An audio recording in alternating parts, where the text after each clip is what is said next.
রাদিয়াল্লাহু তাআলা আনহু ডাইকা বলে আন-নাজরু ইলা ওয়াজহি রাসূলিল্লাহি সাল্লাল্লাহু আলাইহি ওয়াসাল্লাম, নবী দেখা তো ওইটা আমার জিন্দেগীর আমল ছিল। বলেন সুবহানাল্লাহ, জোরে করে বলেন সুবহানাল্লাহ, আর আওয়াজ দিয়ে বলেন সুবহানাল্লাহ। হযরতে আবু বকর বলেন আন-নাজরু ইলা ওয়াজহি রাসূলিল্লাহি সাল্লাল্লাহু আলাইহি ওয়াসাল্লাম, নবী দেখা আমি আবু বকরের আমল ছিল, আমি আবু বকরের আমল ছিল।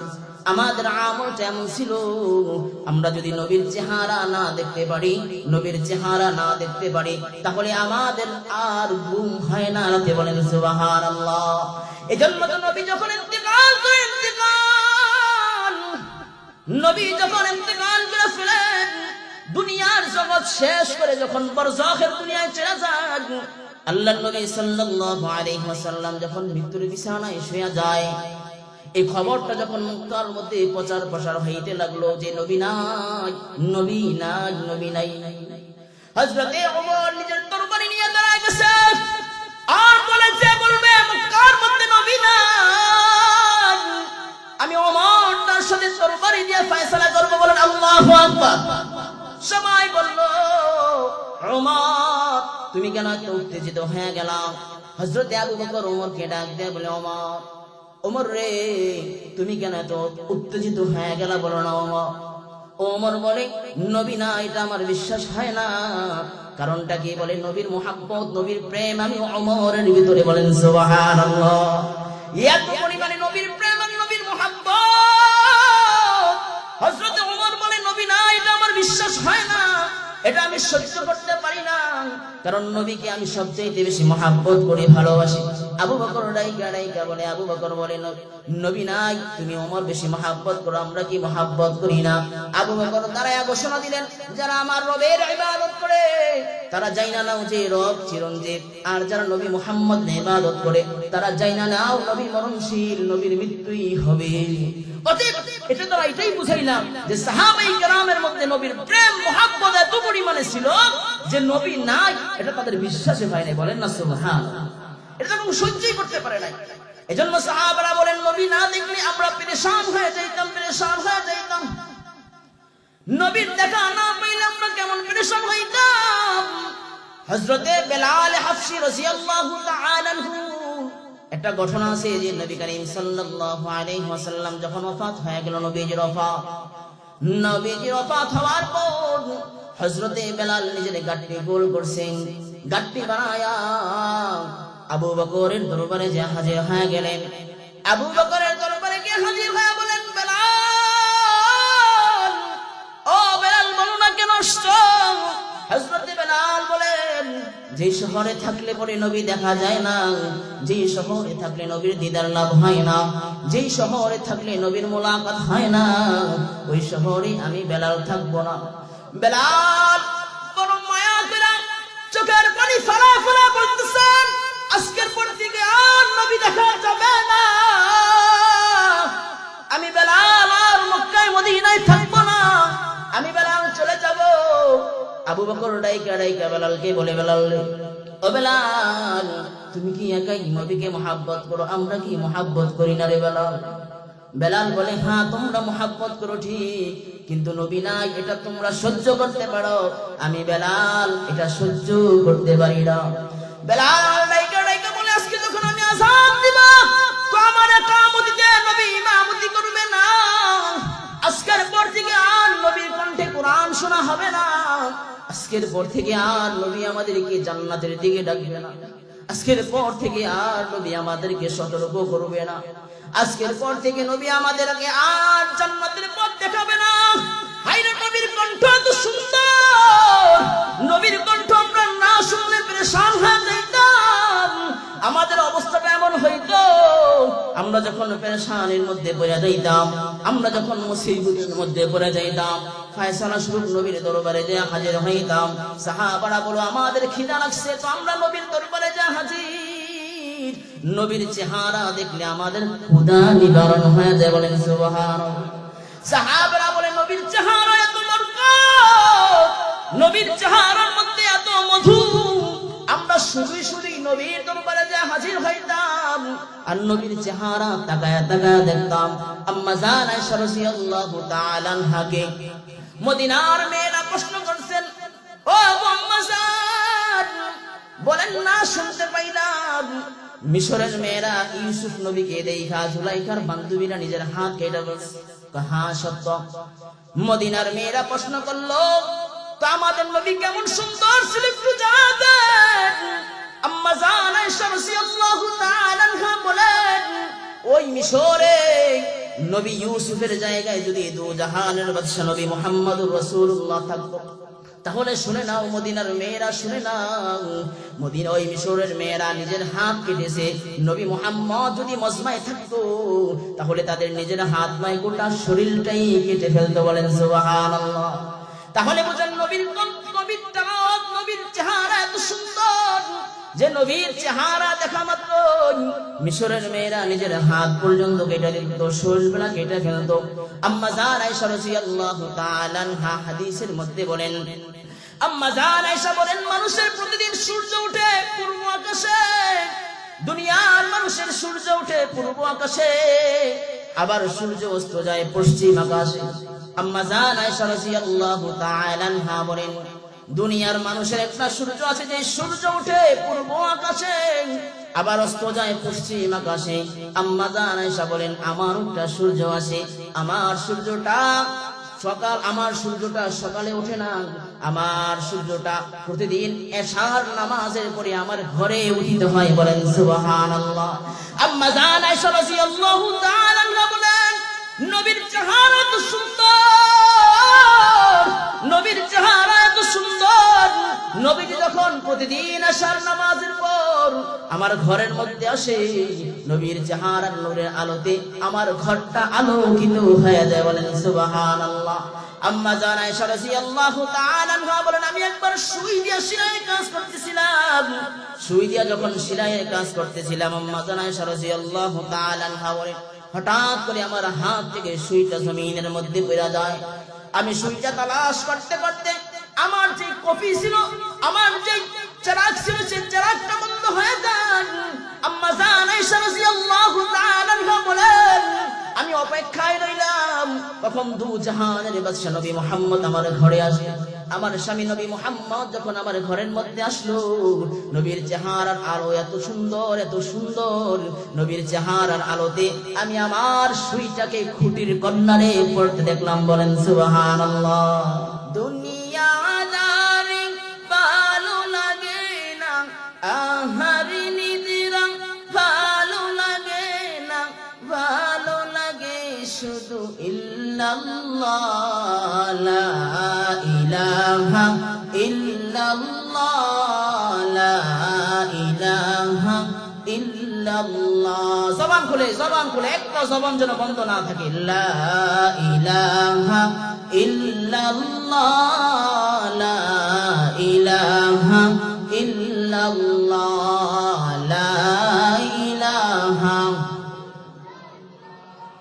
লা ইলাহা, লা ইলাহা ইল্লাল্লাহু মুহাম্মাদুর রাসূলুল্লাহ সাল্লাল্লাহু আলাইহি ওয়াসাল্লাম। मैं सूरत यूसुफ को नहीं जानने वाला, मैं सूरत यूसुफ को नहीं जानने वाला, मैं कैसे की मानंद नहीं आशिक लैला, मैं कैसे की मानंद नहीं आशिक लैला, मैं आशिक मौला हूँ मेरा इश्क दवाना, मैं आशिक मौला हूँ मेरा इश्क दवाना, ऐ जुमला जहाँ जिसके तजल्ली से उजाला, ऐ जुमला जहाँ जिसके तजल्ली से उजाला, उल्फत में बराबर का वफा हो के सफा हो, उल्फत में बराबर के वफा हो के सफा हो, हर चीज में लज्जत है अगर दिल में मजा हो, हर चीज में लज्जत है अगर दिल में मजा हो। अल्हम्दुलिल्लाह, আল্লাহ পাকের দরবারে অসংখ্য অগণিত শুকর যে মহান রব্বুল আলামিন আমাদেরকে এত সুন্দর জান্নাতের বাগানে আসার মতন বসার মতো তৌফিক দান করেছেন। সেজন্য সেই মহান গরিয়ান সর্বশক্তিমান অসীম দয়ালু আল্লাহ পাকের দরবারে সকলে জবান খুলে অন্তঃস্থল থেকে কালিমাতুশ শুকর আদায় করে পড়ি আলহামদুলিল্লাহ। लख कोटि दुरूद और सलाम सय्यदुल मुरसलीन खातमुन नबिय्यीन शफीउल मुज़नबिन इमामुल मुरसलीन रहमतल लिल आलमीन जनाब मुहम्मदुर रसूलुल्लाह सल्लल्लाहु अलैहि वसल्लमेर ऊपर। मुहतरम हाज़रीन, अल्लाह ताआलार असंख्य अगणित शुक्र जे महान रब्बुल आलमीन আমাদেরকে অত্র এলাকার বিভিন্ন স্থান থেকে যাচাই বাছাই করে এত সুন্দর জান্নাতের বাগানে আসার মতো বসার মতো তৌফিক দান করেছেন। এতে কি আপনারা খুশি না বেজার? মহান রব্বুল আলামিন আমাদেরকে বড় মায়া করেন, মহব্বত করেন। এজন্য আল্লাহ তাআলা আমাদেরকে পৃথিবীর বুকে যত মাখলুক সৃষ্টি করেছেন সমস্ত মাখলুকের মধ্য থেকে শ্রেষ্ঠত্ব দিয়েছেন, বলেন সুবহানাল্লাহ। আল্লাহ তাআলা পবিত্র কালামের মধ্যে বলেন, وَلَقَدْ كَرَّمْنَا بَنِي آدَمَ وَحَمَلْنَاكُمْ فِي الْبَرِّ وَالْبَحْرِ। আল্লাহ তাআলা বড় মায়ার নজর দিয়া পবিত্র কালামের মধ্যে বলেন, এ দুনিয়ার ইমানদার বান্দারা, وَلَقَدْ كَرَّمْنَا بَنِي آدَمَ, আল্লাহ তাআলা বড় মায়ার নজর দিয়া ডাইকা ডাইকা বলেন, ও দুনিয়ার মানুষেরা শোনো শোনো, আমি আল্লাহ তাআলা যত প্রাণী সৃষ্টি করেছি, যত মাখলুক সৃষ্টি করেছি, সমস্ত মাখলুকের মধ্য থেকে আমি আল্লাহ তাআলা তোমাদেরকে তথা বনি আদমকে শ্রেষ্ঠত্ব দিয়েছি। চিল্লায়া বলেন সুবহানাল্লাহ। আল্লাহ তাআলা বনি আদমকে শ্রেষ্ঠত্ব দিয়েছেন। আল্লাহ তাআলা বলেন, বনি আদমকে আমি রব কেমন শ্রেষ্ঠত্ব দিলাম। ও দুনিয়ার মানুষেরা শোনো, আমি আল্লাহ তাআলা বনি আদমকে শুধু শ্রেষ্ঠত্ব দিয়েছেন তো নয়, বরং আমি আল্লাহ তাআলা বনি আদমকে এত মর্যাদা দিয়েছি, দুনিয়া যত প্রাণী আছে সমস্ত প্রাণীকে, সমস্ত মাখলুককে মানুষের খেদমতের জন্য, সেবার জন্য নিয়োজিত করছে, বলেন সুবহানাল্লাহ। আল্লাহ তাআলা কেন আমাদেরকে এত সম্মান দিলেন, এত শ্রেষ্ঠত্ব দিলেন? আল্লাহ তাআলা বলেন, বনি আদমের মধ্য থেকে আমি আল্লাহ তাআলা এমন একজন দয়ার নবী সৃষ্টি করলাম, যিনি হলেন দু জাহানের বাদশা নবী মুহাম্মদুর রাসূলুল্লাহ সাল্লাল্লাহু আলাইহি ওয়াসাল্লামকে পাঠাইলাম। ও দুনিয়ার মানুষেরা শোনো, নবী কেমন সম্মানিত আল্লাহ তাআলা করলেন। আল্লাহ তাআলা বলেন, আসমান জমিন আমি আল্লাহ যত প্রাণীগুলো আছে, আমি আল্লাহ তাআলা যত সৃষ্টি জগৎ আছে সবগুলো আমি আল্লাহ তাআলা নবী মুহাম্মদুর রাসূলুল্লাহ সাল্লাল্লাহু আলাইহি ওয়াসাল্লামের উসিলা করে বানাইলাম, বলেন সুবহানাল্লাহ। আল্লাহ তাআলা নবীর কারণে সব কিছু শ্রেষ্ঠত্ব দান করলেন। এজন্য আল্লাহ তাআলা কোরআনের মধ্যে ডাইকা ডাইকা বলে, বান্দারা, ও দুনিয়ার মানুষেরা, তোমরা যদি আমি আল্লাহ তাআলাকে ভালোবাসতে চাও, আল্লাহ তাআলা বলেন, কুল ইন কুনতুম তুহিব্বুনাল্লাহ, কুল ইন কুনতুম তুহিব্বুনাল্লাহ। আল্লাহ তাআলা বলেন, তোমরা যদি আমি রবের মুহাব্বত পাইতে চাও, আমি আল্লাহ তাআলার দিদার তোমরা যদি পাইতে চাও, ভালোবাসা পাইতে চাও, ইন কুনতুম তুহিব্বুনাল্লাহ তাত্তাবিউনি, আমার হাবিব আমার নবী মুহাম্মদুর রাসূলুল্লাহ সাল্লাল্লাহু আলাইহি ওয়াসাল্লামের অনুকরণ করো, বলেন সুবহানাল্লাহ। আমরা যদি নবীর অনুসরণ অনুকরণ করি তাহলে কি লাভ? আল্লাহ তাআলা বলেন, ফাত্তাবিউনি ইউহিব্বুকুমুল্লাহ।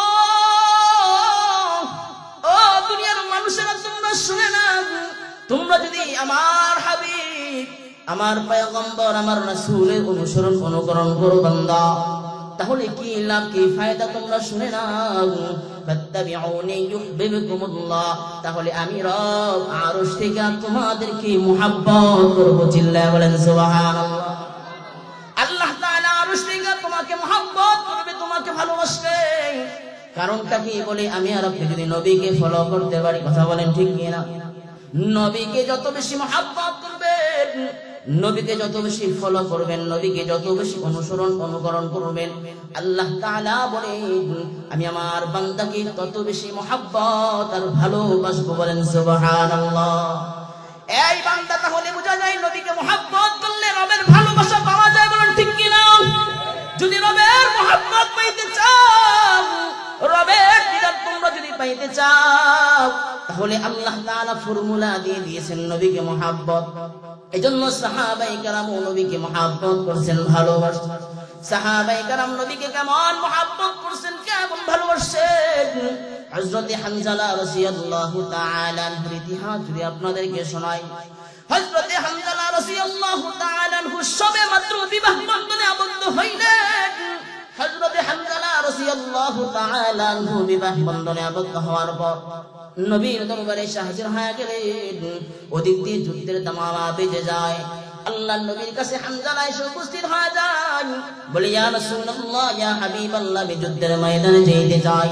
আল্লাহ তাআলা আল্লাহর নবী বললেন, হানজালা তুমি মাত্র বিবাহ বন্ধনে আবদ্ধ হইলা, তুমি যুদ্ধের ময়দানে যাইবা না। আজকে তোমাকে যুদ্ধের ময়দান থেকে রুখসত দেওয়া হলো। বলে কি করা যায়? বলে তুমি তোমার স্ত্রীর সাথে সময় দেওয়া শুরু করে যায়। আল্লাহর নবী হযরত হানজালাকে যুদ্ধের ময়দানে যাইতে বাধা দিলেন। হানজালা রাদিয়াল্লাহু তাআলা আনহু নবীজির পারমিশন পায়া বাসর ঘরের মধ্যে চলে গেলেন। ওদিকে যুদ্ধের দামামা বাজা যায়। সারাদিন যুদ্ধের ময়দানে যুদ্ধ হইতেছে, রাতের বেলা যুদ্ধ হইতেছে। সকাল বেলা হযরত হানজালা নিজে পবিত্র হওয়ার জন্য গোসলখানায় গেলেন। হানজালা রাদিয়াল্লাহু তাআলা আনহু গোসলখানায় যাওয়ার পর কে যেন মক্কার গলিতে গলিতে ঘুরতেছে আর বলতেছে, নবী নাই, নবী নাই, নবী নাই। হযরত হানজালার কানের মধ্যে আওয়াজ গেল, নবী নাই, নবী নাই। হযরত হানজালা রাদিয়াল্লাহু তাআলা আনহু বিবিকে ডাক দিয়ে বলে, বিবি রে, আর গোসলের কাপড় দিতে হবে না, আর গোসলের জন্য পানি জোগাড় করতে হবে না রে বিবি। ও বিবি রে, শুনলাম নবী নাই, তাহলে শোনো। বলে কি? বলে আমার জন্য একটা তরবারি নিয়ে আসো।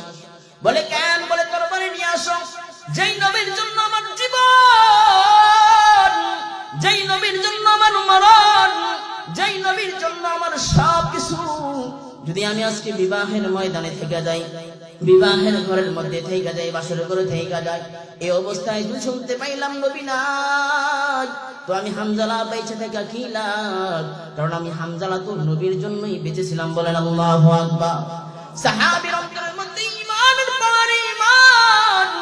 হযরত হানজালা রাদিয়াল্লাহু তাআলা আনহু বিবির থেকে তরবারি নিয়ে যুদ্ধের ময়দানে হাজির হয়ে গেলেন।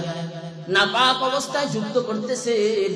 যুদ্ধ করতে করতে করতে করতে একটা পর্যায়ে হযরত হানজালা রাদিয়াল্লাহু তাআলা আনহু শহীদ হয়ে গেলেন। হযরত হানজালা রাদিয়াল্লাহু তাআলা আনহু শাহাদাতের পেয়ালা পেয়ে গেলেন। ওদিকে নবীকে নবী সাল্লাল্লাহু আলাইহি ওয়াসাল্লাম বললেন, ও সাহাবারা শোনো, যাও যাও যাও, সমস্ত যুদ্ধে যত শহীদ হয়েছে সবার লাশগুলো একত্রিত করে ফেলাও। ওদিকে সাহাবারা সবার লাশগুলো একত্রিত করে ফেললেন। নবীজি ঘোষণা দিলেন যে তাদেরকে গোসল ছাড়া দাফন কাফনের ব্যবস্থা করে ফেলাও, দাফন কাফনের ব্যবস্থা করো। সবাইকে দাফন কাফনের ব্যবস্থা করলেন। ময়দানের এক কোণার দিকে দাঁড়ায়া হানজালার শুভমাত্র নতুন বিবি ডাইকা ডাইকা বললেন, নবী গো, সমস্ত লাশদেরকে শাহাদাত বরণ করার কারণে মুজাহিদদেরকে গোসল ছাড়া দাফন দিয়া দেন। কিন্তু নবী গো, আমার স্বামী হানজালা রাদিয়াল্লাহু তাআলা আনহুকে গোসল ছাড়া দাফন দিবেন না। কারণ কি? বলে হানজালা নাপাক ছিল। আপনার মৃত্যুর খবর শোনার পর সে আর স্থির থাকতে পারে নাই। সে সাথে সাথে নাপাক অবস্থায় তরবারি নিয়ে যুদ্ধ করে শহীদ হয়ে গেছেন। বলেন সুবহানাল্লাহ। হযরত হানজালা রাদিয়াল্লাহু তাআলা আনহুর লাশটাকে খোঁজার জন্য নবী সাহাবীদেরকে পাঠিয়ে দিলেন। সাহাবীরা ময়দানে তন্ন তন্ন করে হানজালার লাশকে খুঁজতেছেন। কোথাও হামজালার লাশ তালাশ করে পাওয়া যায় না। আল্লাহর নবী ঘোষণা দিলেন, কোথায় হামজালার লাশ তালাশ পাওয়া যায় তোমরা একটু তালাশ করো, তোমরা একটু তালাশ করো। কোথাও হামজালার লাশকে খুঁজে পাওয়া যায় না। ওদিকে জিবরাইল আমিনকে আল্লাহ তাআলা পাঠিয়ে দিলেন। জিবরাইল আমিন এসে বললেন, ওগো আল্লাহর নবী, আপনার হামজালার লাশকে তালাশ করতে হবে না, কারণ হামজালা এমন এক শহীদ হয়েছিল, হামজালার ভিতরে নবীর প্রেম ছিল, হামজালার ভিতরে নবীর মহাব্বত ছিল, হামজালার ভিতরে নবীর মায়া ছিল। এই জন্য হামজালা নিজের জীবন দিয়ে প্রমাণ করেছে। আল্লাহ তাআলা এই শাহাদাতকে এত পরিমাণে কবুল করেছেন। হামজালার লাশ দুনিয়ার কোনো সাধারণ পানি দিয়া হবে না, হামজালার লাশ কোনো সাহাবায়ে কেরাম গোসল করাবে না, বরং আল্লাহ তাআলা ফেরেশতার মাধ্যমে হামজালার লাশকে গোসল করাইতেছে। বলেন সুবহানাল্লাহ। আল্লাহর নবী ঘোষণা দিলেন, যাও যাও আমার হামজালাকে তালাশ করো। নবীর পারমিশন পায়া সাহাবীরা হামজালার লাশ তালাশ করলেন। বর্ণনাকারী সাহাবী বলেন, আমরা যখন হামজালার লাশকে দেখলাম ময়দানের এক কিনারে পড়ে আছে, আমরা হামজালার লাশের গোড়ায় যাওয়ার পর দেখতে পাইলাম সবে মাত্র হামজালার দাড়ি মুবারক দিয়ে সবে মাত্র গোসলের পানি টপ টপ করে পড়তেছে। বলেন আল্লাহু আকবার। হামজালার লাশের গোসলের পানি পড়তেছেন, তার মানে হামজালার লাশ আকাশ থেকে গোসলের ব্যবস্থা হয়ে গেছে। নবীজি হামজালার লাশ এনে বলে, হামজালা তুমি বড় দামি শহীদ হয়ে গেছো নবীর প্রেম অন্তরে রেখা। হামজালা রে, তুমি বড় দামি হয়ে গেছো। আল্লাহ তাআলা বলেন, হামজালার অন্তরের মধ্যে নবীর প্রেম মহব্বত থাকার কারণে নিজের জীবন দিয়া দিয়েছেন। আল্লাহ তাআলা দুনিয়া এবং আখিরাতে হামজালার সম্মান বাড়ায় দিয়েছে। বলেন সুবহানাল্লাহ। নবীর জন্য হামজালা জীবন দিয়েছেন, তো আল্লাহ তাআলা নবীর উসিলা করে হামজালার সম্মান বাড়ায় দিয়েছে। বলেন সুবহানাল্লাহ। এজন্য সাহাবায়ে কেরামের মধ্যে নবীর প্রেম, নবীর মহব্বত, কেমন মহব্বত, কেমন প্রেম। হযরতে আবু বকর সিদ্দিক রাদিয়াল্লাহু তাআলা আনহু ডাইকা বলেন, আন-নাজরু ইলা ওয়াজহি রাসূলিল্লাহি সাল্লাল্লাহু আলাইহি ওয়াসাল্লাম, নবী দেখা তো এটা আমার জিন্দেগীর আমল ছিল। বলেন সুবহানাল্লাহ। জোরে করে বলেন সুবহানাল্লাহ। আর আওয়াজ দিয়ে বলেন সুবহানাল্লাহ।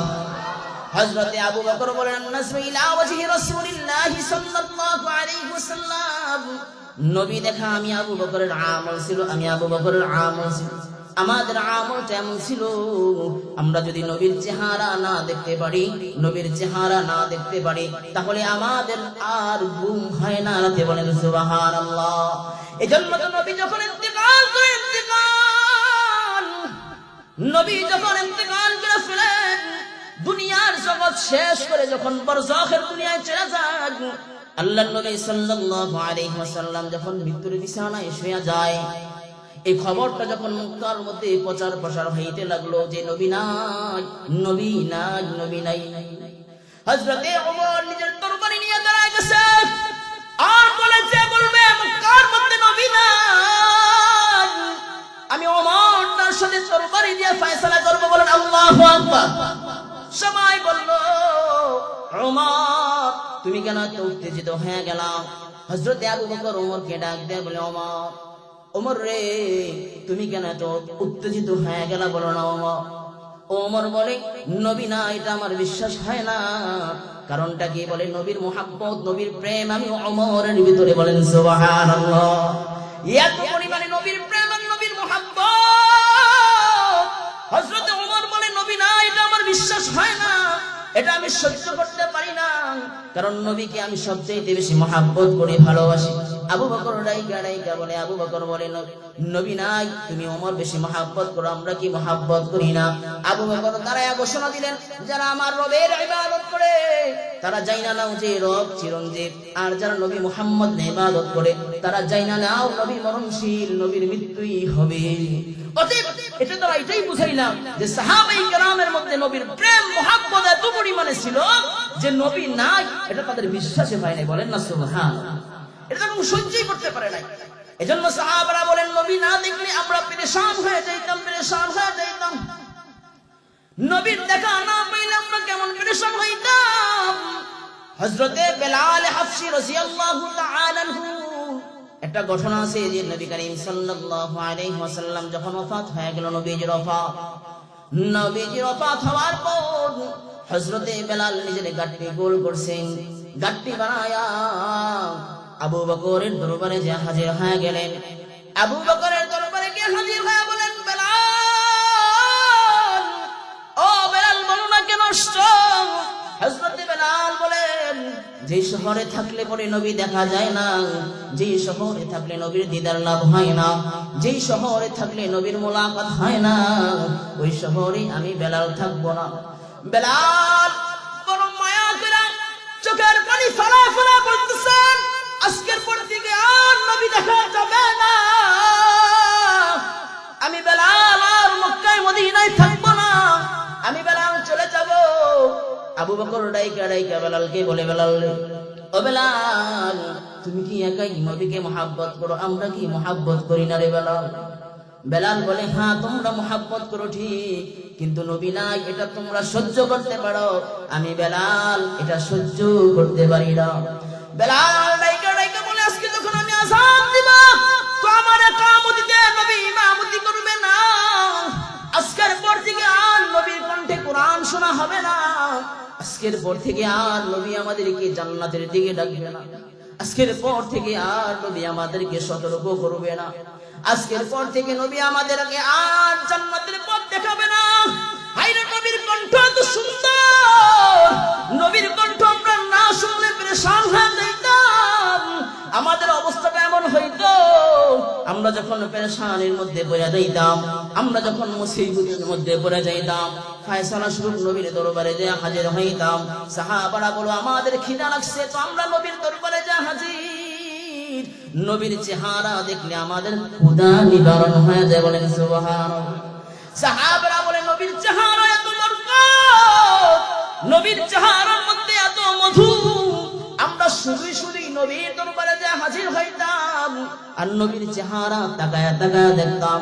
আম্মা জান আয়েশা রাদিয়াল্লাহু তাআলা আনহাকে মদিনার মেয়েরা প্রশ্ন করছেন, ও আম্মা জান, বলেন না শুনতে পাইলাম মিশরের মেয়েরা ইউসুফ নবীকে দেখা জুলাইখার বান্ধবীরা নিজের হাত কেটে বলছে।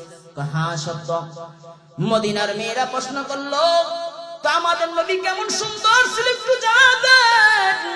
আম্মা জান আয়েশা রাদিয়াল্লাহু তাআলা আনহা বলেন, ওই মিশরে নবী ইউসুফের জায়গায় যদি দু জাহানের বাদশা নবী মুহাম্মদুর রাসূলুল্লাহ থাকতো, তাহলে শুনে নাও মদিনার মেয়েরা, শুনে নাও, মদিনা ওই মিশরের মেয়েরা নিজের হাত কেটেছে। নবী মুহাম্মদ যদি মজমায় থাকতো তাহলে তাদের নিজের হাত নয় গোটা শরীরটাই কেটে ফেলতো, বলেন সুবহানাল্লাহ। তাহলে বুঝেন নবীর চেহারা এত সুন্দর যে নবীর চেহারা দেখা মাত্র মিশরের মেয়েরা নিজের হাত পর্যন্ত কেটে দিত, শরীরটা কেটে ফেলতো।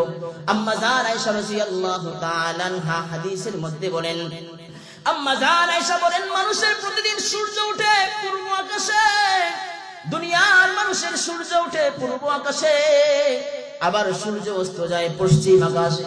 আম্মা জান আয়েশা রাদিয়াল্লাহু তাআলা আনহা বলেন, দুনিয়ার মানুষের একটা সূর্য আছে যে সূর্য ওঠে পূর্ব আকাশে আবার অস্ত যায় পশ্চিম আকাশে। আম্মা জান আয়েশা বলেন, আমার একটা সূর্য আছে, আমার সূর্যটা সকালে ওঠে না, আমার সূর্যটা প্রতিদিন এশার নামাজের পরে আমার ঘরে উদিত হয়, বলেন সুবহানাল্লাহ। আম্মা জান আয়েশা রাদিয়াল্লাহু তাআলা আনহা বলেন, নবীর চেহারা এত সুন্দর,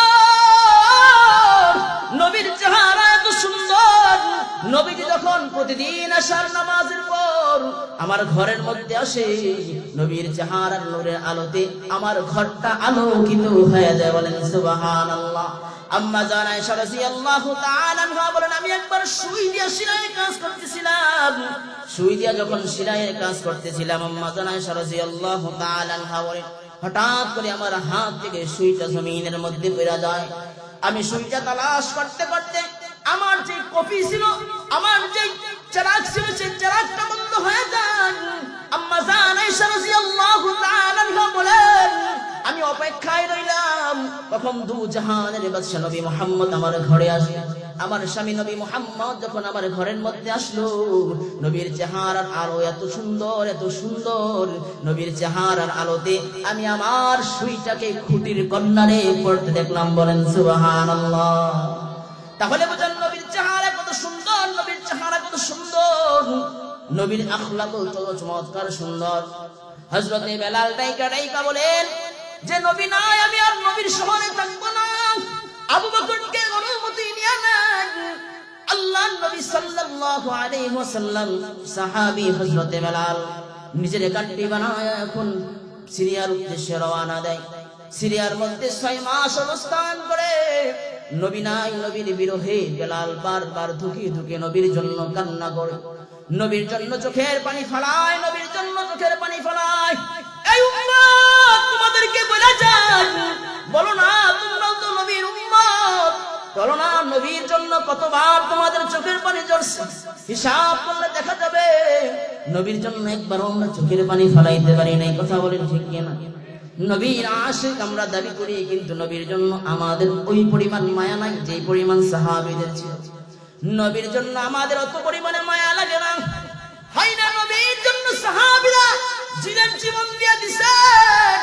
হযরতে বেলাল নবীর জন্য কান্দে আর বলে, মক্কার জমিনে আসছিলাম গোলাম বেশে, গোলাম বেশে, গোলাম উমাইয়ার গোলাম ছিলাম রে। মুসলমান হওয়ার কারণে আমারে কত নির্যাতন করছে। মুসলমান হয়েছিলাম, এই অপরাধে আমার এত পরিমাণ নির্যাতন করছে। উমাইয়া আমার স্বাধীন বালুর মধ্যে শোয়া, উত্তপ্ত মরুভূমির মধ্যে পাথর দিয়া বুকে চাপা দিয়া ধরে রাখবো আমারে। এত পরিমাণে কষ্ট দিছে। আর বলছে যে মুহাম্মদের উপর ঈমান আনছো সেটা ছেড়ে দাও, যে রবের উপর ঈমান আনছো সেটা ছেড়ে দাও, আমাদের ধর্ম গ্রহণ করো।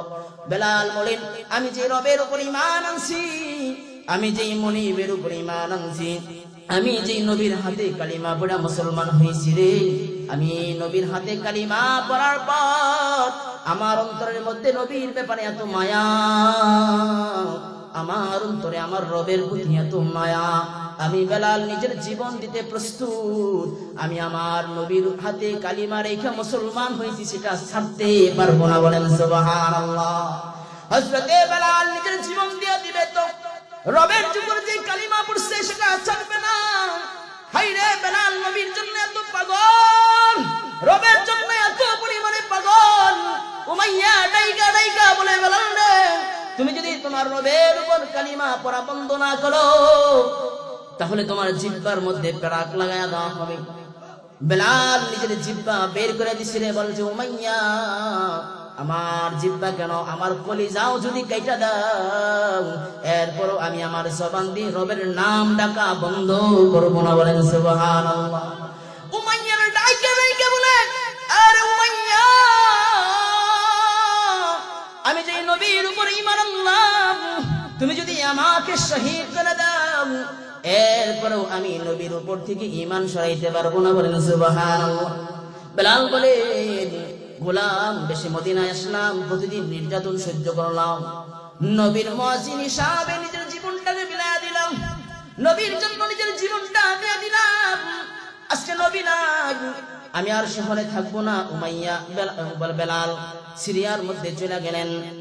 6 মাস পর সংবাদ আসলো, 6 মাস পর বেলাল স্বপ্নে দেখলেন যে নবী বলতেছেন, নবী রাইকা বলতেছেন, বেলাল, ওরে বেলাল, এ কেমন নিষ্ঠুর আচরণ বেলাল রে, কেমন নিষ্ঠুর আচরণ, আজকে আমারে দেখবান কি তোমার মনে চাই না রে বেলাল, বেলাল রে, আমি নবী কি একটু দেখবার কি তোমার মনে চায় না? বেলালকে যখন এই কথা বললেন বেলালের ঘুম ভেঙে গেল। হযরতে বেলাল রাতের বেলা উঠে সফরের উদ্দেশ্যে রওনা, নবীর রওজার সামনে যাবে বেলাল রওনা হয়ে গেলেন। কয়েকদিন সফর লাগায়া নবীর রওজার সামনে আসলেন। নবীর রওজার সামনে যখন আসলেন তখন তাহাজ্জুদের ওয়াক্ত চলতেছে। মক্কার মধ্যে মদিনার মধ্যে খবর হয়ে গেছে যে নবীর মুয়াজ্জিন বেলাল আসছে, নবীর মুয়াজ্জিন বেলাল আসছে। ছোট্ট থেকে ছোট্ট বাচ্চারাও পর্যন্ত সবাই চিৎকার মেরে বলতেছে, মদিনায় নবীর মুয়াজ্জিন আসছে রে, আজকে নবীর মুয়াজ্জিনের কণ্ঠে আজান হবে, আজকে নবীর মুয়াজ্জিনের কণ্ঠে আজান হবে, চমৎকার কণ্ঠে আজান হবে। যে কণ্ঠ শুনা শুনা আমরা নবীর কথা মনে করব, যে কণ্ঠ শুনা শুনা আমরা নবীর কথা মনে করব। মক্কার ছোট্ট ছোট্ট বাচ্চারা মাকে নাইকা নাইকা বলে, মাগো আমারে সাজায়া দাও, নবীর মুয়াজ্জিন আসছে। আজকে মসজিদে নববীর মধ্যে নামাজ হবে, নবীর কণ্ঠে মুয়াজ্জিনের আজান হবে, আমরা শুনবো, আমাদেরকে যাওয়ার জন্য প্রস্তুত করে দাও। আর ছোট্ট ছোট্ট বাচ্চাদেরকে সাজায়া দেয় মা, সুন্দরভাবে সাজায়া দেন। আল্লাহর নবী সাল্লাল্লাহু আলাইহি ওয়াসাল্লামের দরবারে এসে, নবীর মুয়াজ্জিনের দরবারে এসে সবাই হাজির হয়ে যায়। সকালবেলা যখন ফজর চলতেছে, কথা বলো না তোমরা, এটা কি কথা বলছো? সকালবেলা যখন মুয়াজ্জিন আসছে, নবীর মুয়াজ্জিন আসছে, মক্কার মধ্যে নবীর মুয়াজ্জিন আসছে, নবীজি নবীর মুয়াজ্জিন হযরতে বেলাল ঈসা নবীর দরবারে এসে হাজির। রওজার সামনে দাঁড়ায় দাঁড়ায় বেলাল চোখের পানি ফেলা ফেলা কাঁদতেছে আর বলতেছেন, নবী গো, সবে মাত্র কয়েক হাত উপরে আপনি শুয়ে আছেন, কয়েক হাত মাটির নিচে আপনি শুয়ে আছেন, এমন এক কবরের মধ্যে গেলেন তো নবীজি, আপনার কবরের সামনে আসলে আমাদের জ্বালা বের হয়ে যায়, জ্বালা বাইরা যায়। কখন আপনাকে একটা নজর দেখবো, এই জন্য আমাদের জ্বালা বের হয়ে যায়, আমাদের জ্বালা যন্ত্রণা শুরু হয়ে যায়, কখন আপনাকে একটা নজর দেখবো। নবী গো, এমন এক কবরের মধ্যে গেলেন যেখানে আপনাকে দেখা যায় না। আল্লাহ নবী সাল্লাল্লাহু আলাইহি ওয়াসাল্লাম বলেন, কেউ যদি আমার রওজা শরীফের সামনে যায় দাঁড়ায় আমারে সালাম দেয়, সে কেমন যেন আমি নবীর জীবিত অবস্থায় সালাম দেয়। বলেন সুবহানাল্লাহ। আল্লাহর নবী বলেন, কেউ যদি আমার রওজার সামনে দাঁড়ায় আমি নবীকে সালাম দিয়ে দেন, তো আমি নবী তার জন্য রওজার ভিতরে বসে বসে জবাব নেই। বলেন সুবহানাল্লাহ। আমি নবী তার জন্য রওজার সামনে রওজার ভিতরে বৈশা বৈশা তার জবাব দেই, উত্তর দেই। বলেন সুবহানাল্লাহ। আল্লাহ নবী সাল্লাল্লাহু আলাইহি ওয়াসাল্লামের জন্য বেলাল চোখের পানি ফেলায়া ফেলায়া রওজার সামনে দাঁড়ায় দাঁড়ায় কাঁদতেছেন। সবাই অনুরোধ করে, বেলাল রে, ও নবীর মুয়াজ্জিন বেলাল, একটু আজান শোনা দাও, একটু আজান শোনা দাও। কারণ তুমি যখন নবীর কণ্ঠে আজান, নবীর জামানায় আজান দিতা, তোমার আজান আল্লাহর কাছে এত দামি ছিল, এত দামি ছিল।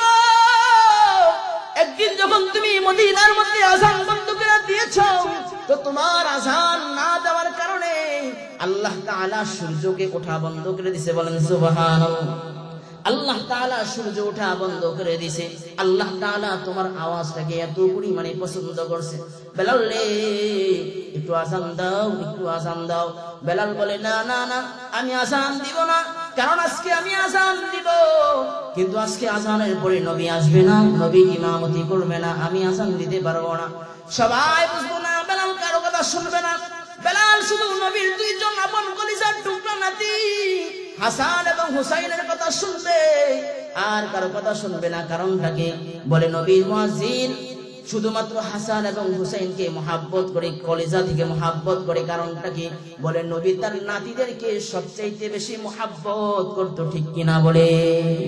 নবী তার মুয়াজ্জিন তার নাতিদেরকে সবচাইতে বেশি মহাব্বত করতো। হাসান এবং হুসাইন এসে হাজির হয়ে যায়। হাসান এবং হুসাইন বলেন, ও আজকে মদিনার মধ্যে নবীর মুয়াজ্জিনের কণ্ঠে আজান হবে, বেলালের কণ্ঠে আজান হবে। হযরতে বেলাল কে আবদার করে বসলেন, বেলাল নানার জমানায় তুমি যত চমৎকার কণ্ঠে আজান দিতে রে বেলাল, আজকে একটু আমাদেরকে আজান শোনায়া দাও, একটু আজান শোনায়া দাও। আমরা তোমার কণ্ঠ শুনা শুনা নবীর কথা তথা আমার নানার কথা মনে করবো। বলেন সুবহানাল্লাহ। হযরতে বেলাল পাহাড়ের চূড়ায় দাঁড়ায় গেলেন। পাহাড়ের চূড়ায় হযরতে বেলাল দাঁড়ায় আল্লাহু আকবার, আল্লাহু আকবারের ধ্বনি শোনায়া দিলেন। আল্লাহু আকবার, আল্লাহু আকবার যখন বললেন, আল্লাহু আকবার বলে যখন মুয়াজ্জিন আল্লাহ তাআলার সাক্ষ্য দিলেন, আল্লাহ তাআলা সাক্ষ্য দেওয়ার পর বেলাল যখন আশহাদু আন্না মুহাম্মাদুর রাসূলুল্লাহ বললেন, হযরতে বেলাল যখন নবীর নাম উচ্চারণ করলেন, হযরতে বেলাল একটা চিৎকার মানে জমিনের মধ্যে পড়ে গেলেন। হযরতে বেলাল বলেন, যখন নবীর নাম জপতাম তো সবাই নবীর নাম জপতো, আজকে এমন একটা সময় আসলো রে, আজকে নবীর নাম নাই, নবীর নাম সবাই জপে কিন্তু নবীর আর কেউ দেখে না, আর কেউ নবী দেখে না। নবী দেখাটা সাহাবীদের আমল। হযরতে বেলাল চোখের পানি ফেলা ফেলা বলতেছেন, আজকে এমন একটা সময় আযান দিলাম যে সময় আমি নবীর দেখি না, কিন্তু আমি বেলাল ঠিকই আছি। বেলাল নবীর জন্য এত পরিমাণে চোখের পানি ফেলা ফেলা কাঁদছেন, নবীর জন্য, নবীর পাগল। সাহাবীরাও নবীর জন্য কাঁদছেন, নবীর জন্য কাঁদছেন, নবীর জন্য চোখের পানি ঝরাইছেন। নবী করিম সাল্লাল্লাহু আলাইহি ওয়াসাল্লাম এই উম্মতের জন্য হলো উত্তম আদর্শ, উত্তম মডেল। আল্লাহ তাআলা পবিত্র কালামের মধ্যে বলেন, লাকাদ কানা লাকুম ফি রাসূলিল্লাহি উসওয়াতুন হাসানাহ। আল্লাহ তাআলা পবিত্র কালামের মধ্যে বলেন, আমি আল্লাহ তাআলা নবীরে উত্তম মডেল করে দুনিয়ায় পাঠাইলাম। ও দুনিয়ার মানুষেরা তোমরা শুনে নাও, আমি আল্লাহ তাআলা নবীরে কত সুন্দর উত্তম আদর্শ করে পাঠাইলাম। আমি আল্লাহ তাআলা সারা পৃথিবীর জন্য আমি আমার নবীরে মডেল করে পাঠাইলাম। বলেন সুবহানাল্লাহ, আর জোরে আওয়াজ দিয়ে বলেন সুবহানাল্লাহ। তাহলে বুঝতে হবে আমরা মুসলমান, আল্লাহ তাআলা আমাদের জন্য উত্তম আদর্শ করে পাঠাইছেন আমার নবীকে। বলেন ঠিক কিনা? আমার নবীকে উত্তম আদর্শ করে পাঠাইছেন, কিন্তু আমরা মুসলমান ঘরের সন্তান হয়ে এমন অবুঝ হয়ে গেলাম, আমরা আমাদের আদর্শকে মদিনার আদর্শ বানাই না, আমরা আমাদের আদর্শকে নবীর আদর্শ না বানায়া বিভিন্ন ইহুদিদের কালচারে ঢুকায় নিছি। কথা বলেন ঠিক কিনা? যদি আমরা আমাদের আদর্শকে বিভিন্ন ইহুদিদের কালচারে ঢুকায় নেই, তাহলে মনে রাখবেন আমাদের পড়া কপাল, পড়া কপাল। কারণ নবী করিম সাল্লাল্লাহু আলাইহি ওয়াসাল্লাম বলেন, আল মারউ মা'a মান আহাব্বা। কিয়ামতের ময়দানে সে তার সাথে উঠবে যার সাথে যার মুহাব্বত, তার সাথে তার কিয়ামত। আপনার মুহাব্বত যদি নবীর সাথে থাকে তাহলে হাসর হবে নবীর সাথে। আপনার মুহাব্বত যদি আলেমের সাথে থাকে তাহলে হাসর হবে আলেমের সাথে। আপনার মুহাব্বত যদি কোনো নেককার বান্দার সাথে থাকে তাহলে আপনার হাসর হবে নেককার বান্দার সাথে। আপনার মুহাব্বত যদি কোনো চোরের সাথে থাকে তাহলে মনে রাখবেন চোরের সাথে আপনার হাসর। আপনার মুহাব্বত যদি কোনো বাটপারের সাথে থাকে মনে রাখবেন আপনার হাসর হবে বাটপারের সাথে। আপনার মুহাব্বত যদি কোনো খারাপ মানুষের সাথে থাকে তাহলে মনে রাখবেন আপনার মুহাব্বত হবে, আপনার হাসর হবে খারাপ মানুষের সাথে। কথা বলেন ঠিক কিনা? এজন্য আল্লাহ নবী সাল্লাল্লাহু আলাইহি ওয়াসাল্লাম বলেন, তোমরা মুহাব্বত করো নবীকে, তোমরা মুহাব্বত করো দুনিয়ার হক্কাই উলামায়ে কেরামকে। কথা বলেন ঠিক কিনা? নবীর মুহাব্বত তোমরা অন্তরে ধারণ করো, আল্লাহর কোরআনকে তোমরা ফলো করো, ইসলাম অনুযায়ী তোমার জীবনকে গঠন করো। তোর নবী বলেন কিয়ামতের ময়দানে আল্লাহ তাআলা আমাকে এমন পাওয়ার দিবেন যে পাওয়ারে আমি আমার উম্মতকে সুপারিশ করে জান্নাতে নিয়ে যাব। বলেন সুবহানাল্লাহ। কিয়ামতের ময়দানটা এত ভয়ঙ্কর, এত ভয়ঙ্কর। আল্লাহর নবী সাল্লাল্লাহু আলাইহি ওয়াসাল্লাম বলেন, কিয়ামতের ময়দানে মানুষগুলো হাজারকে হাজার বছর দাঁড়ায় থাকবে আর বলবে ইয়া নফসি ইয়া নফসি। এমন একটা সময় কিয়ামতের ময়দান আসবে, আল্লাহ তাআলা পবিত্র কালামের মধ্যে বলেন, ইয়াউমা ইয়াফিরুল মারউ মিন আখিহি ওয়া উম্মিহি ওয়া আবিহি ওয়া সাহিবাতিহি ওয়া বানি। এমন একটা সময় কিয়ামতের ময়দান আসবে যেদিন ভাই ভাইকে চিনবে না, মা তার সন্তানকে চিনবে না, বাবা তার সন্তানকে চিনবে না, ভাই ভাই থেকে পলায়ন করবে, বোন তার ভাই থেকে পলায়ন করবে, একজন আরেকজনকে দেখলে পলায়ন করবে। এমন একটা ভয়ঙ্কর ময়দান কিয়ামতের ময়দান কায়েম হবে। নবী করিম সাল্লাল্লাহু আলাইহি ওয়াসাল্লাম বলেন, মাথার হাত উপরে সূর্য চলে আসবে। এমন এক মুসিবতের ময়দান কায়েম হয়ে যাবে যেদিন মাটিটা তামা হয়ে যাবে। এমন ভয়ঙ্কর ময়দানে মানুষগুলো ছুটাছুটি করবে আর বলবে ইয়া নফসি ইয়া নফসি। কি উপায় হবে রে, কি উপায় হবে? মানুষগুলি পেরেশানির মধ্যে পড়ে যাবে। আল্লাহর নবী সাল্লাল্লাহু আলাইহি ওয়াসাল্লাম বলেন, মানুষগুলি পেরেশানির ময়দানে সেদিন ঘুরতে ঘুরতে ঘুরতে বাবা আদমের কাছে চলে যাবে। বাবা আদমের কাছে যাওয়ার পর বলবেন, আদম, ও আমাদের আব্বা, আমাদের পিতা, আপনি তো আমাদের আদি পিতা, আমরা তো আপনার সন্তান, একটু আল্লাহর নিকট একটু সুপারিশ করেন যেন আমাদের বিচার কাজটা শুরু করে দেয়। বাবা আদম আলাইহিস সালাতু ওয়াস সালাম বলবেন, পেরেশানির ময়দানে আমি কিভাবে তোমাদের ব্যাপারে সুপারিশ করব? তারা যখন কালিমার দাওয়াত দিলেন, নবীকে কায়ফাশিরা পাথর মেরে আঘাত করে বলে, মাজনুন মাজনুন, পাগল বলা বলা নবীকে পাথর দিয়ে আঘাত করে। এমন পাথর দিয়ে আঘাত করে হযরতে যায়েদ রাদিয়াল্লাহু তাআলা আনহু বলেন, নবীর সুচালু পাথর দিয়ে আঘাত করে যাতে করে নবীর শরীর থেকে রক্তক্ষরণ হয়, বলেন নাউজুবিল্লাহ। নবীকে সুচালু পাথর দিয়ে আঘাত করতেছেন। নবীজির পালক পুত্র হযরতে যায়েদ রাদিয়াল্লাহু তাআলা আনহু বলেন, নবীকে যখন সামনে দিয়ে আক্রমণ করে তো আমি যায়েদ সামনে দিয়ে নবীর জন্য ডাল হয়ে দাঁড়ায়া যায়। আল্লাহু আকবার। আর জোরে করে বলেন আল্লাহু আকবার। নবীর মুহাব্বত রেখে বলেন আল্লাহু আকবার। আল্লাহর প্রেম ভালোবাসা রেখে বলেন আল্লাহু আকবার। হযরতে যায়েদ রাদিয়াল্লাহু তাআলা আনহু বলেন, নবীর জন্য আমার জীবন এমন পরিমাণে উৎসর্গ করে দিলাম। আল্লাহর নবী সাল্লাল্লাহু আলাইহি ওয়াসাল্লামকে পাথরের আঘাত করতেছেন, পাথরের আঘাত করতেছেন। যায়েদ বলে, ডান দিক থেকে আঘাত হয় তো আমি যায়েদ ডান দিকে ডাল হয়ে দাঁড়ায়া যায়, বাম দিক থেকে আঘাত হয় তো আমি যায়েদ বাম দিকে চলে যাই, সামনে দিয়ে আক্রমণ হয় তো আমি যায়েদ সামনে দিয়ে দাঁড়ায়া যাই, পিছন দিক থেকে আক্রমণ হয় তো আমি যায়েদ পিছনে ডাল স্বরূপ দাঁড়ায়া যাই, যাতে করে মায়ার নবীর শরীরের মধ্যে পাথর না লাগে। কারণ নবীর মানের সম্মান এত বেশি আল্লাহ তাআলা দিয়েছেন, দুনিয়ার পোকামাকড়কেও নবীর শরীর পরাও হারাম ছিল। এত পরিমাণে সম্মান, এত পরিমাণে মান নবী করিম সাল্লাল্লাহু আলাইহি ওয়াসাল্লামকে আল্লাহ তাআলা দিলেন। আল্লাহ তাআলা এত পরিমাণে সম্মান নবীকে দিলেন, নবীর শরীর থেকে সব সময় মিশক আম্বরের ঘ্রাণ বের হইতো। আম্মা জান আয়েশা রাদিয়াল্লাহু তাআলা আনহা বলেন, নবীর শরীর থেকে মিশক আম্বরের ঘ্রাণ বের হইতো। আমরা যখন কোন বিবাহ শাদীর অনুষ্ঠানে যাইতাম তো নবীর শরীরের ঘ্রাণগুলি আমরা আতর স্বরূপ ব্যবহার করতাম, বলেন সুবহানাল্লাহ। আর জোরে করে বলেন সুবহানাল্লাহ। নবীর শরীরের মধ্য থেকে মিশক আম্বরের ঘ্রাণ বের হইতো। নবীর এত পরিমাণে দাম ছিল, এত পরিমাণে সম্মান যে নবী করিম সাল্লাল্লাহু আলাইহি ওয়াসাল্লামকে দেখার জন্য সাহাবারা সব সময় পেরেশান হয়ে যাইতো, বলেন সুবহানাল্লাহ। হযরতে যায়েদ রাদিয়াল্লাহু তাআলা আনহু বলেন, যখন নবীকে আঘাত করতেছে, একের পরে এক আঘাত করতেছে, বৃষ্টির মতো নবীর শরীরের মধ্যে পাথর নিক্ষেপ করতেছে, পাথর নিক্ষেপ করতেছে। নবীর অবস্থাটা এমন হয়ে গেল, নবীর জুব্বা মুবারক ভিজা গেল, রক্তে দ্বারা ভিজা গেল। নবী এখন হয়রান হয়ে গেলেন। নবীজি বিশ্রাম নেওয়ার জন্য পাহাড়ের গুহার মধ্যে যে আশ্রয় নিলেন। ওদিক দিয়ে নবীজি নিজের শরীরে রক্তগুলি মুছতেছেন আর বলতেছেন, রে মক্কার জমিনে আমার মা নাই, মক্কার জমিনে আমার বাবা নাই। আজকে যদি আমার বাবা থাকতো তো আমার জন্য পেরেশান হয়ে যাইত, আমারে মারবে এমন কোন মানুষ মক্কায় থাকতো না। আজকে আমার বাবা নাই, এই জন্য কি আমাকে এত পরিমাণ নির্যাতন করতেছে।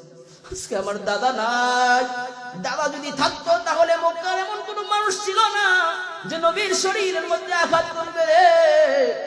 নবীজির একমাত্র কলিজার টুকরা চাচা যদি আজকে দুনিয়ায় বেঁচে থাকতো তো নবীর শরীরে আঘাত করবে, এটা তো মক্কার মানুষ কল্পনাও করতে পারতো না।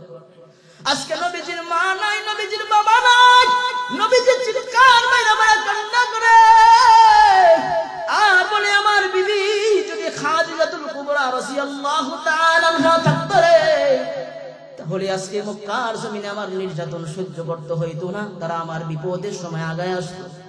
এমন একটা মুসিবতের দিন নবীর মারতেছে,